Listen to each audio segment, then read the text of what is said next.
요즘 저의 마음을 사로잡고 있는 이슈는 바로 우리나라 청소년들의 문제입니다. 하루에 한 명꼴로 자살하고 있습니다. 학원 폭력은 더욱더 심해지고 있고 가출 청소년 또 심지어 동성연애자들까지도 급증하고 있는 현실입니다. 무엇이 이 10여 년밖에 살지 않은 우리의 자녀들을 이렇게 방황하도록 만들었을까요? 그 원인은 여러 가지 있겠습니다만은 가장 중요한 것은 우리 어른들이, 우리 부모님들이, 우리 기성세대가 우리의 자녀들의 마음을 공감해 주지 못했기 때문이다 라는 그런 결론에 이르렀습니다. 요즘 시대의 문제를 소통이 부족하다고 말합니다. 그러나 생각해 보면 소통이 부족한 것 같지는 않습니다. 우리나라 역사에 있어서 이렇게 하고 싶은 말을 다 하는 시대가 언제 있었습니까? 저는 소통이 부족하다고 생각한 것이 아닙니다. 공감이 부족한 것이다. 서로가 서로의 마음을 공감하는 그런 능력이 부족한 것이라고 생각합니다. 영어에서도 히어링과 리스닝을 구분하지 않습니까? 단지 듣는 것이 아니라 마음을 기울여서 들어주는 그런 마음이 부족한 것입니다. 지도자들의 문제도 상대방의 입장을 공감하는 능력이 부족하기 때문입니다. 아무리 많은 회의를 하고 그리고 조직을 만들어도 이 공감의 능력이 없는 지도자는 공동체를 깨뜨리고 분열시키게 마련인 것입니다. 오늘 이 시대의 문제를 해결하는 길은 서로가 서로를 공감하는 것뿐입니다. 부모는 자녀의 마음을 공감해주고 그리고 자녀는 부모의 마음을 공감하고 지도자는 국민들의 마음을 공감하고 국민들은 지도자의 마음을 공감하는 그러한 노력이 필요한 것입니다. 이 공감이라고 번역되는 영어 단어가 두 가지가 있죠. 심퍼시와 이 엠퍼시 두 가지가 있어요.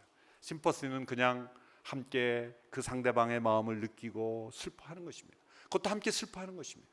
장례식장에 가면 그 장례식에 참 슬픔을 당한 상실을 당한 가정을 우리가 방문할 때 슬픔을 느낍니다. 그러나 장례식을 나오면 잊어버립니다. 엠퍼시는 더 강한 것입니다. 그 슬픔을 당한 가정의 슬픔이 곧 나의 슬픔이 되는 것입니다. 장례 기간 내내 함께 슬픈 것입니다. 더 깊이 우리의 마음이, 우리의 감정이 상대방의 슬픔이 나의 슬픔이 될 때 진정한 공감이 이루어지는 것이죠. 아메리칸 인디안들의 사는 모습을 보면 그들은 삼위일체 하나님도 알지 못하고 또 예수님도 믿지 않지만 자연과 양심의 교훈을 따라 그들은 이런 공감을 잘하는 그러한 문화를 가졌습니다. 아메리칸 인디안들의 친구란을 정의할 때 친구란 나의 슬픔을 지고 가는 사람이다. 친구란 나의 슬픔을 지고 가는 사람이다.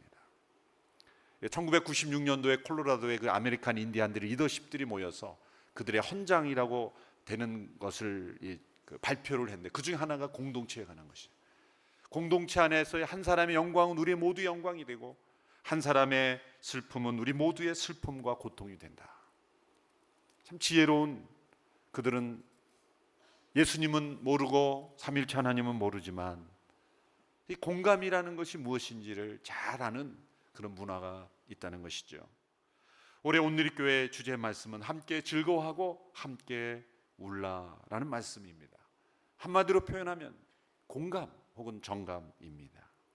우리가 그리스도의 몸된 지체라고 할 때에 과연 다른 지체의 아픔을 나의 아픔으로 느끼는가?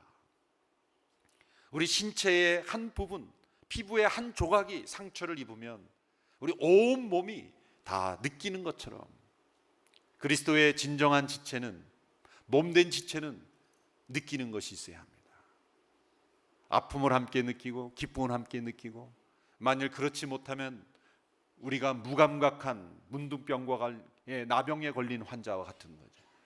손과 발이 떨어져 나가도 느끼지 못하는 나병, 몸의 한 구석이 썩어 들어가도 깨닫지 못하고 느끼지 못하는 몸이라면 그것은 건강하지 못한 몸인 것입니다.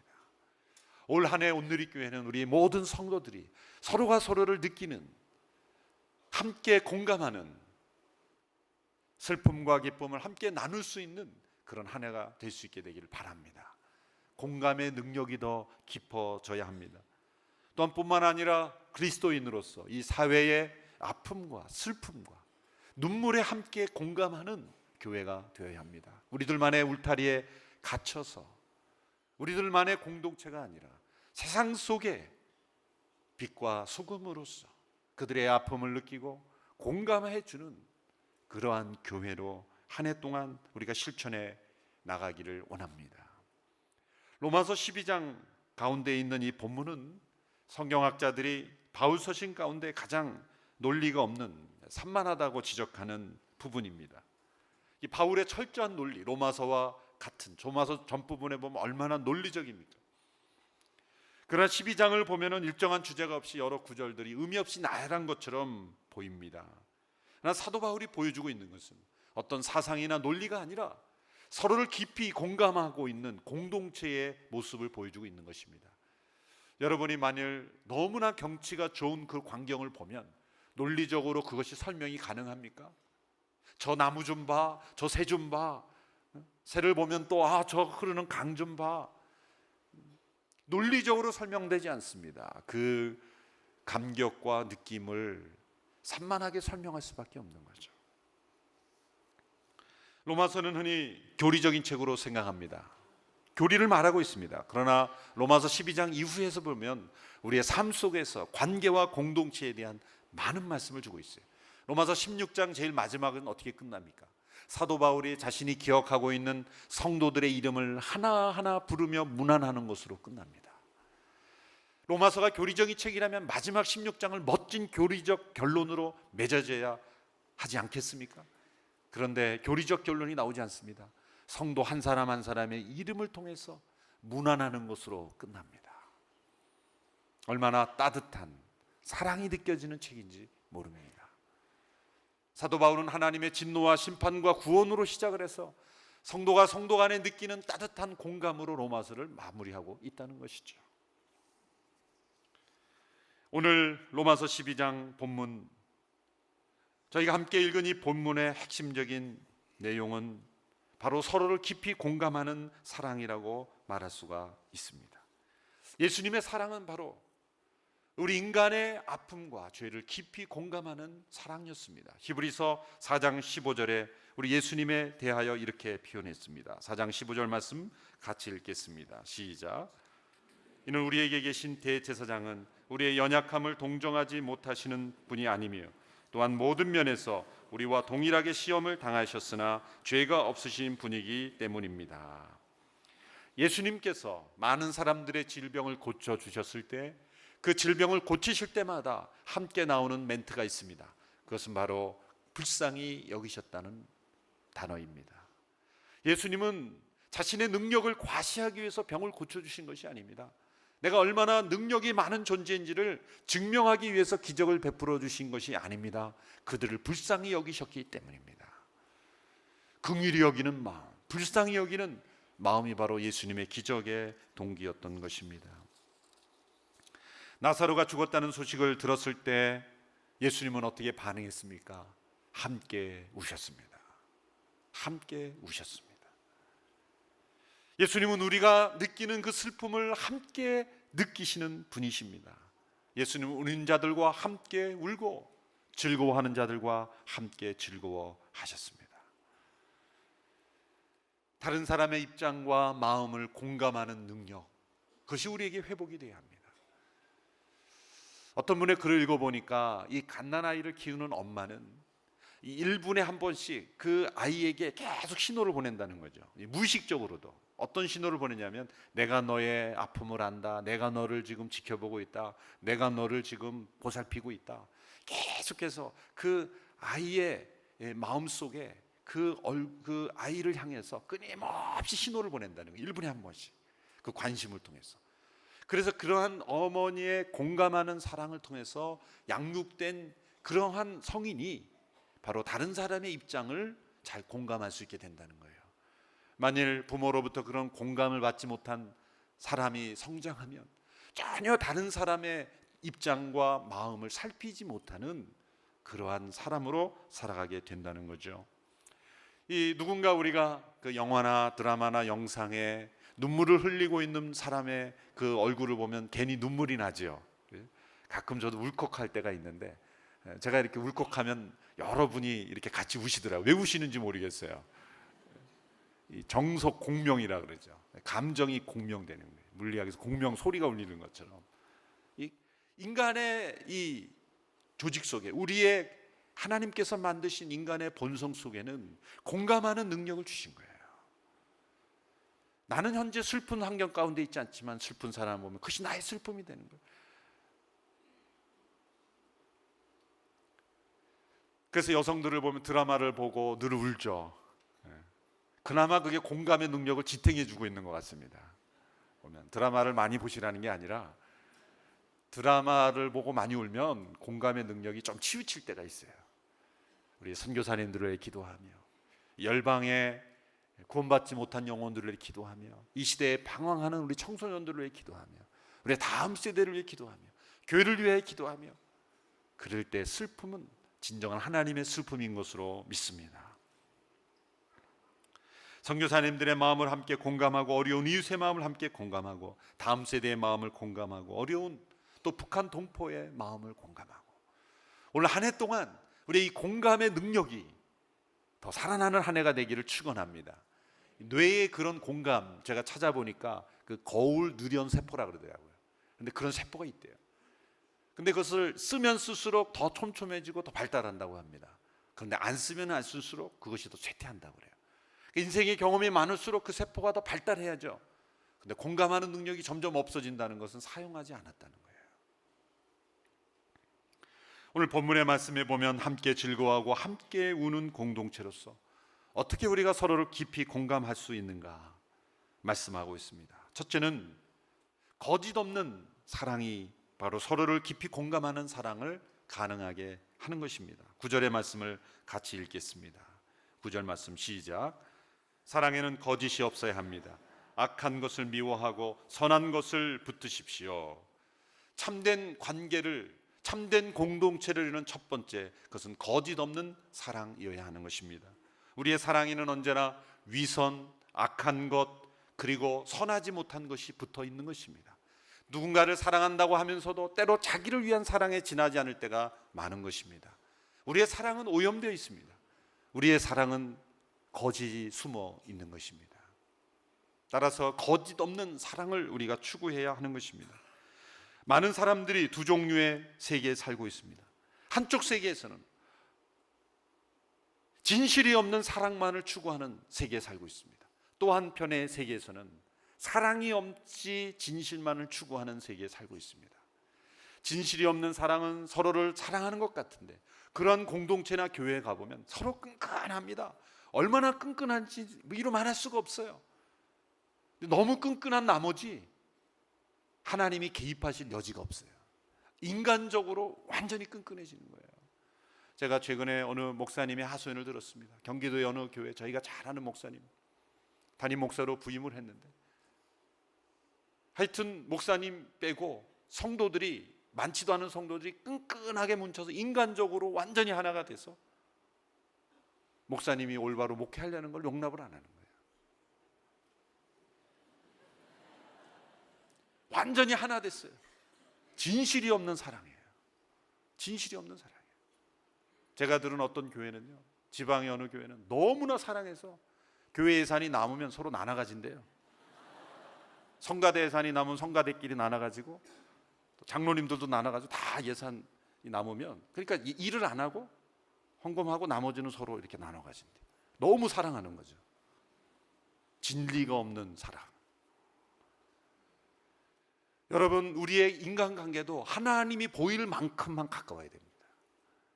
너무 멀어도 하나님이 안 보이고요, 너무 인간적으로 가까워도 하나님이 안 보입니다.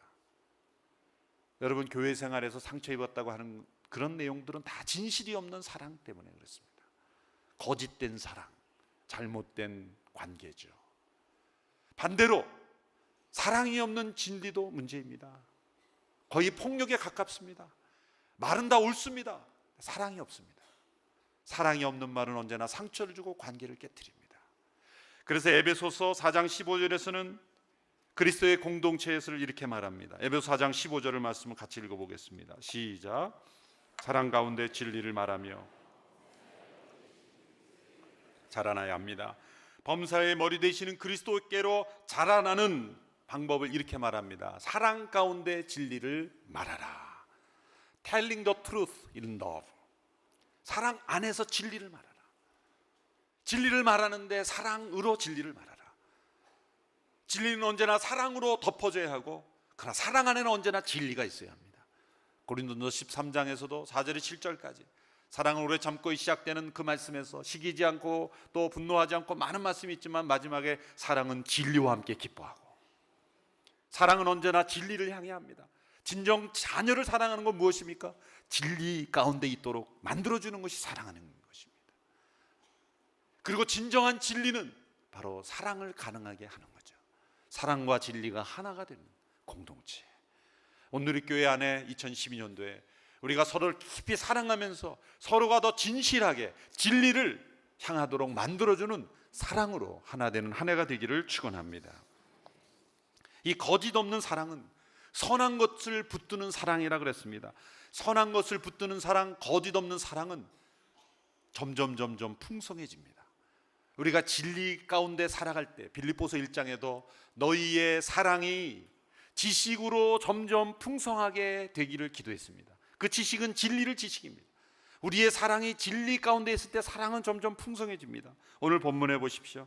10절에 보면은 형제의 사랑으로 서로 사랑하고 서로 먼저 존경하라 그랬습니다. 거짓 없는 사랑은 형제를 사랑할 때 먼저 사랑하게 돼 있습니다. 형제 사랑에서 더 나아갑니다. 13절에 보면 성도들의 쓸 것을 공급하고 나그네를 대접하는 일을 힘쓰십시오. 성도들의 필요를 공급할 뿐만 아니라 내가 전혀 모르는 나그네에게까지도 그 사랑이 전달되는 거예요. 더 확장이 돼서 14절에 보면 어떻게 됩니까? 14절을 같이 읽습니다. 시작. 여러분을 핍박하는 사람들을 축복하십시오. 축복하고 저주하지 마십시오. 핍박하는 사람들에게까지 이 사랑이 향합니다. 원수에게까지 이 사랑에게 나가는 것입니다. 진정한 진실된 사랑은 점점 깊어지고 넓어지는 것입니다. 내 안에 거짓 없는 사랑이 있을 때 형제를 사랑하되 먼저 사랑하고, 그리고 성도들의 필요를 돌보고, 그리고 나그네를 대접하고, 그리고 심지어 핍박하는 사람들, 원수까지도 사랑하는 사랑이 가능하게 되는 것입니다. 이것이 바로 사랑의 위대한 모습입니다. 우리의 사랑의 대상이 나의 가족과 이웃에서, 또 이웃에서 이 땅에 있는 외국인 나그네들로, 그리고 노숙자들에게, 그리고 내가 한 번도 만나보지 못한 열방의 민족들에게로 우리의 사랑이 점점 확대되어 나가게 되기를 축원합니다. 두 번째는 성령으로 뜨거워진 열심이 서로를 깊이 공감하게 하는 사랑을 가능하게 합니다. 11절 12절의 말씀을 우리 같이 읽겠습니다. 11절 12절 시작. 열심을 내 일하고 성령으로 뜨거워진 마음으로 주를 섬기십시오. 소망 가운데 기뻐하고 환난 가운데 참으며 기도를 항상 힘쓰십시오. 열심으로 일하고 그러나 성령으로 뜨거워진 마음으로 섬겨야 합니다. 이 성령으로 뜨거워진 마음, 얼마나 많은 문제와 상처가 우리의 열심과 뜨거운 마음 때문에 생깁니까? 열심 자체는 선하고 좋은 것입니다. 그러나 그것이 성령으로 뜨거워진 열심이 아닌 경우에는 반드시 관계의 어려움을 가져옵니다. 나의 열심은 내가 무엇인가를 이루었다는 공로의식에 빠지게 합니다. 그러나 성령으로 뜨거워진 열심은 하나님의 영광만을 온전히 추구합니다. 나의 열심은 무엇이든지 내가 해야만 한다고 생각합니다. 그러나 성령으로 뜨거워진 열심은 누가 하든지 제일 잘할 수 있는 사람이 하는 것을 원합니다. 나의 열심은 쉽게 지치고 작은 일에도 상처를 받습니다. 그러나 성령으로 뜨거워진 열심은 번아웃 되지 않습니다. 아주 큰 일에도 상처받지 않습니다. 나의 열심은 마치 화물기차처럼 상대방이 느끼는 감정과 입장은 전혀 느끼지 못하고 나의 입장만을 주장하게 됩니다. 그러나 성령으로 뜨거워진 열심은 상대방의 감정과 마음을 공감하는 그러한 능력을 가지게 되는 것입니다. 나의 열심으로만 오랫동안 일하면 이 공감의 능력이 점점 떨어지는 거죠. 정말 주님이 무엇을 원하시는지, 공동체가 무엇을 원하는지 느끼지 못하게 됩니다. 저는 확신하건대 성령으로 뜨거워진 열심을 가진 성도들은 틀림없이 하나님께서 이 공감을 위한 세포를 점점 더 개발시켜 주시라고 저는 믿어요. 성령의 뜨거워진 열심은 공동체가 무엇을 원하는지, 다른 사람이 어떤 마음을 느끼는지를 더 잘 느낄 수 있도록 하나님께서 능력을 길러주실 것이라고 믿습니다. 그래서 기도를 항상 힘쓰라는 말씀이 중간에 딱 들어있는 것 같아요. 그러고 보면 이 로마서 12장 오늘 본문이 산만한 것 같지만 일정한 주제가 있는 거예요. 사도 바울은 논리를 흐리지 않았습니다. 기도로 항상 힘써야만, 우리가 나의 열심이 아니라 성령의 열심으로 바꿔가는 것입니다. 기도를 힘쓰면 나의 열심이 성령으로 말미암는 열심으로 변화되어 가는 것입니다. 하나님께서 모세를 부르실 때 한 이상한 징조를 보여주셨죠. 불타는 떨기나무였습니다. 떨기나무에 불이 붙었으면 그 나무가 타고 재가 되어져야 되는데 계속해서 그 불이 떨기나무 가운데 있었던 것입니다. 그 희한한 광경을 보고 있을 때 하나님께서 모세를 부르셨어요. 네 발에서 신을 벗으라. 하나님께서는 단지 이상하게 모세의 관심을 끌기만을 위해서 그러한 광경을 보여주신 것이 아닙니다. 그것은 앞으로 장차 모세를 어떻게 사용하실지를 보여주는 것입니다. 그것은 무엇입니까? 모세가 40세 때 자신의 열심과 혈기로 이스라엘 민족의 지도자가 되고 이스라엘 민족을 해방시키려고 했을 때 그는 살인을 저질렀어요. 모세의 열심으로는 결론이 살인으로 끝났다는 거예요. 하나님께서 장차 모세를 80세에 부르셨을 때는 어떻게 사용하기를 원하십니까? 불이 붙었으나 타지 아니하는 사람으로 사용하기를 원하시는 거예요. 번아웃하고 없어지는 인생이 아니라 불이 붙었으나 계속 불이 살아있는 하나님의 불이 붙은 그러한 사람으로 사용하기를 원하셨다는 거예요. 여러분, 우리의 섬김이 불이 붙었으나 하나님의 불이 우리가 소진되고 번아웃 되어버리는 그런 섬김이 아니라 계속해서 타오르는 그런 불이 되기를 축원합니다. 그래서 모세가 120세가 되었지만 눈이 흐리지 아니하였다 그랬지 않습니까? 눈이 흐리지 않았다는 건 시력이 좋았다는 뜻이 아닙니다. 번아웃 되지 않았다는 것입니다. 번아웃 되지 않았다는 거예요. 나는 이제 그만할래, 더 이상 못해, 그런 것이 아니라 주님이 나에게 원하시는 것이라면 내가 끝까지 충성을 다해서 하겠다. 성령으로 인한 뜨거워진 마음, 이것이 있어야 이 사랑이 지속이 되죠. 거짓 없는 사랑이 지속돼야 될 거 아닙니까? 힘이 있어야죠. 에너지가 있어야죠. 성령으로 뜨거워진 마음이 필요합니다. 이것을 위해서 계속해서 기도하는 저와 여러분이 되기를 축원합니다. 세 번째로 겸손한 마음이 서로를 깊이 공감하는 사랑을 가능하게 합니다. 16절의 말씀을 같이 읽겠습니다. 시작. 서로 마음을 같이하고 교만한 마음을 품지 말며 오히려 비천한 사람들과 사귀고 스스로 지혜 있는 채 마십시오. 이 말씀을 보면 로마 교회 안에 있었던 갈등을 보여주고 있습니다. 왜냐하면 로마 교회는 아직 신분 사회였기 때문에, 로마 사회는 아직도 노예가 있는 사회였기 때문에 로마 교회 안에도 서로 간의 신분으로 인한 갈등, 여러 가지 문제가 있었던 것으로 알 수가 있습니다. 이 말씀에 보면 오히려 비천한 사람들과 사귀고 스스로 지혜 있는 채 하지 말라. 서로를 깊이 공감하는 공동체에는 선을 긋지 않습니다. 나는 저 사람과 상대할 만한 사람이 아니야. 마음으로 선을 긋을 때 공동체는 이루어지지 못하는 것입니다. 건강한 관계를 파괴하는 것은 교만입니다. 어떤 종류의 갈등이든지 간에 모든 종류의 갈등 속에는 교만이 있습니다. 누가 교만하든지 어느 한 사람이든 양쪽 다든 교만이 숨어 있는 것입니다. 교만의 5가지 증상을 간단하게 말씀. 첫째로 교만은 인간적인 칭찬을 즐깁니다. 다른 사람으로부터 칭찬이 없으면 불쾌한 감정이 드십니까? 교만한 것입니다. 두 번째로 교만은 언제나 무엇인지 점수를 매깁니다. 스스로 점수를 매깁니다. 사람도 점수를 매깁니다. 자기가 하는 모든 일에도 점수를 매깁니다. 셋째로 메시아 컴플렉스가 있습니다. 무엇이든지 내가 나서서 해결해야 된다라는 의식, 이것도 메시아 컴플렉스입니다. 네 번째로 이웃의 실패를 기뻐하고 성공을 슬퍼합니다. 함께 즐거워하고 함께 울라가 아니라 혼자 즐거워하고 절대 웃지 않는다.